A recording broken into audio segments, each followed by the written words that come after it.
All right, unless you are a millennial, this group may confuse you or completely fascinate you. Maybe both. We know they like Snapchat. They like to have a flexible work day. But a recent study shows the unique ways that this generation views healthcare. With more is Jesse Curitan of Novant Health. Good morning, Jesse.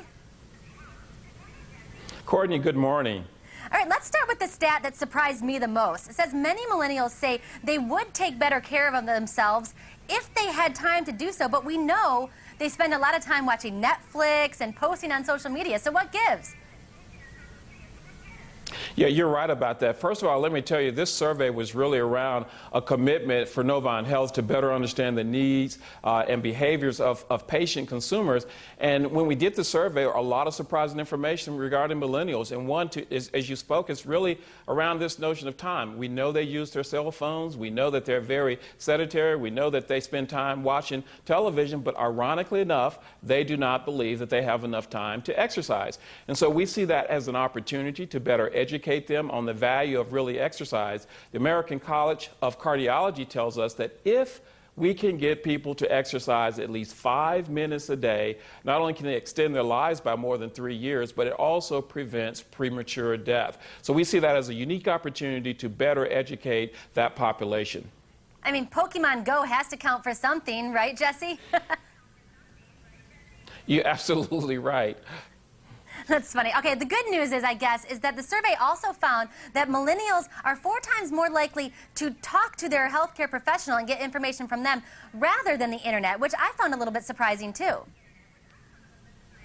Well, I tell you, Courtney, we found that surprising as well. I really call that old school. You know, all of us know that millennials use the internet and social media an awful lot, and you would think intuitively that most of their information would come from the internet. But what this survey tells us is when it comes to health care, their personal health care or health care around a dependent, they're actually calling the doctors and they're calling the nurses. We actually think that's good news because it eliminates the opportunity of misinformation that's pretty predominant sometimes on the internet. So we're excited about that. It lets us know that we more effectively have to begin to communicate with the millennials. And we think that maybe that's a predictive of maybe that segment or that generation being more healthy in the future. Yeah, maybe it's because they grew up with the internet and they know better than to believe everything they read, so who knows. But one other thing that surprised me is they understand the importance of end-of-life care when a lot of adults admit that they're not ready for it at all. So I guess it's nice to know that our millennials are at least thinking about it, but I mean, is the medical world ready to kind of help us out? Because we're not ready and my parents aren't ready. Well, you're right. That was an interesting data point. When we look at the broad population, we find that people in this country in general really don't understand or they're not comfortable about talking about end of life. When we look at the millennials as well, they really don't even know where to start. And so we think it's our responsibility to begin to educate the broader community and help people really develop plans around end of life. And it's going to be comprehensive. In this country, not only do we have to educate the consumer base, we actually have to educate providers, physicians, doctors, nurses to feel better about educating the populace around end of life.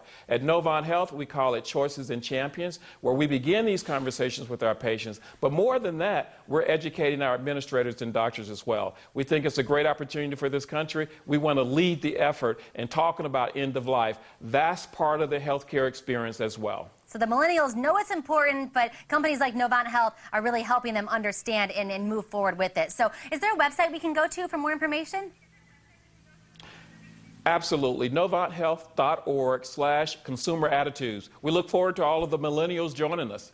All right, thank you so much, Jesse. We love having you on the show today. And if you missed anything, you, of course, can go to fox4morningblend.com. We are getting our morning jump start with Seminole Casino Immokalee. Let's start off this winning day with the Seminole Casino Hotel Immokalee and the Paradise High Limit Room. This is one spot in Southwest Florida where you can win and win big. But the Morning Blend is the only place where you can find these great mugs. The fourth person to call, 239-673-3388, will receive this Morning Blend Seminole Casino mug. Now, you can't win if you won anything within the last 120 days. Good luck.